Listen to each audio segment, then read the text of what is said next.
Hello everybody, my name is Gabe. I'm a medical interpreter working in Vancouver, Canada. And today I'd like to explain how to the interview at the airport, especially like any North America airport, like San Francisco or New York, the JFK or LAX or even Vancouver, Canada. For some people, the interview is maybe not that much easy because of language barrier.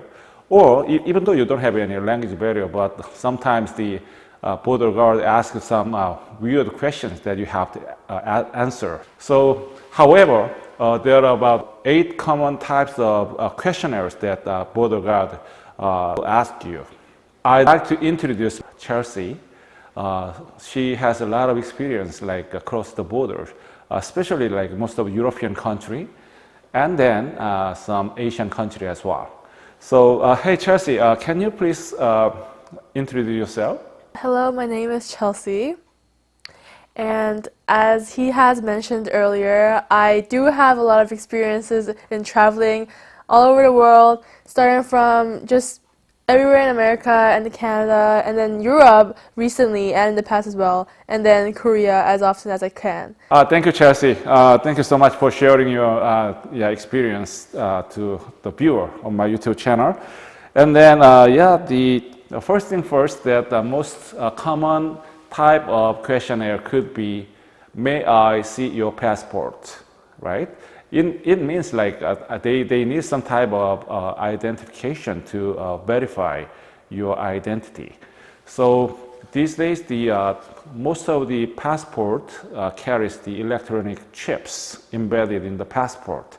So once they scan the passport, then they can see your kind of background records, like travel history or any kind of criminal history or record.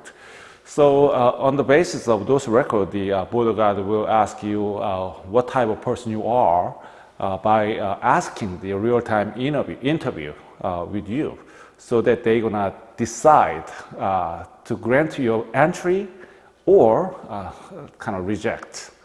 So that is kind of a vital moment. So let's just think about this. After like a long flight, like more than 9 hours, you must be very tired and fatigued. However, you should be very organized and energetic in front of the border guard, because whenever they ask you the question, then that you should answer the clear enough every time.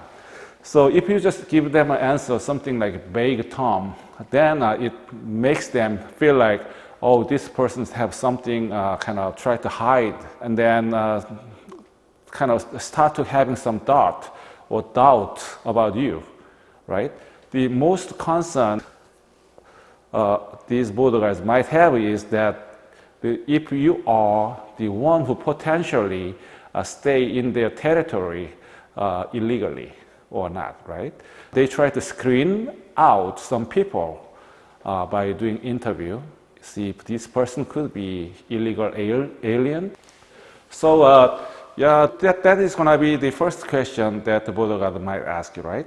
Hey Chelsea, why do you think the border guard asks you to produce your passport? The produce means like present, right? To make sure the passport belongs to you and you are the correct traveler, and just to make sure you're legit. Oh, thank you. Yeah, that's it. So there are 2 purposes. Like first one is to check your identity. The second, they just want to see any kind of background kind of record. Okay, and then the second, my battery is just gone. Okay, I'm gonna memorize. Wait. And then the second question could be, most of the border guard might ask you, what's the purpose of your visit, right? They just want to know what's the reason this person tried to enter this country. So the answer is going to be simple. There are 3 different types of purpose of entry, maybe 4. The first one is traveling, right? The second, study. Third, business. maybe fourth one for the kind of immigration, but the immigration are a little bit different. So that is not the temporary stay, but kind of permanent stay after you enter into the as an immigrant. So those three main reasons for most of the visitor has. The first one, study. Second one, traveling. The third one is business trip. You can just simply answer for that question for my study or for my business. Whenever you try to add some more comment or describe the reason why you are here, that from that moment, the border guard will kind of try to think about what is this person say, right? So try not to add anything, but try to answer short. So that's the best way. So if you don't speak actually English that much fluently, then you maybe just say for my trip, business. That's the a standard answer. And then there could be, after that, they want to know how long you're going to stay there, right? So they're going to ask you how long you're going to stay in the US, right? And then your answer should be the number, not the reason. So the number is 14 days or 2 months. Because they just ask you how long. So you should give them how long, right? Your answer should be comes with some numbers and some expression that can show for how long I'm going to stay here. At this moment, you don't have to give them a reason why you come here, right? Because they didn't ask you the purpose of a trip. Or maybe they already asked you the purpose of a trip before they kind of transfer to these questions, right? So, and then the next question could be, where do you stay? Where are you going to stay? Right? And then you should give them an answer like kind of Airbnb. And then maybe this is the time that you can, the contact information of your residence, where you want to stay during your stay in the state. So it could be the hotel, or could be the Airbnb, or could be your brother's home. But you should get something kind of the address, telephone number, and the name of contacts. So that's all. That's all you answer for this question. And then next question could be, do you have family in the US? This is kind of simple yes or no question. If you have a family member here, then you say yes. And then you can just give them some relationship with the family members, not by the name. So yes, I have my brother in San Jose, California. Or yes, I have my son in Dallas, Texas. So you can just simply just say yes or no, and then give them the relationship, the person who stays in the US. And if you don't have a family member lives in the state, then you can just say no. That's it. No more. So you don't have to explain the reason why you visit here again, because they just want to get an answer for whatever they ask. It'll be a short way.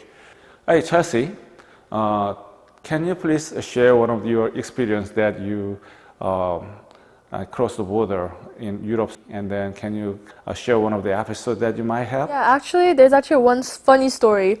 We were on a school trip going to Europe, and we were going into the Frankfurt airport in Germany, and this border guard, we didn't expect it at all, but he looked at me and asked me if I was Korean, and he started speaking in Korean, and it was so impressive.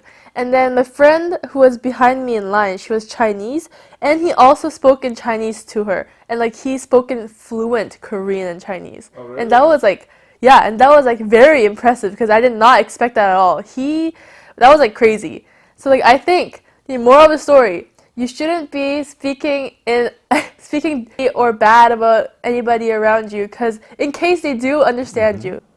Thank you. Thanks for sharing the story. Yeah, that is true. Some border guard might speak your language, so you should be very careful. Do not kind of chit chat with your coworker who stand next to you in your language. like your bodyguard might understand whatever you're talking. And then that is the thing. So just be simple. So as long as you have like definite answer, then that's it. So they just want to know who you are and how long you're going to stay, why this person comes to this country, for how long, and then if this person has a family member here or not. Those kind of like a simple everyday question can be asked at the airport. And then a question could be, what is your occupation in your home country, right? So the reason why they ask you if you have occupation in your home country is because if you do have your job in your home country, then you have higher possibility to go back to your country rather than being a illegal resident in the state. So that's why they just ask you if you have an occupation or not. Maybe another reason, but maybe that is one of the reasons why they ask you if you have a job.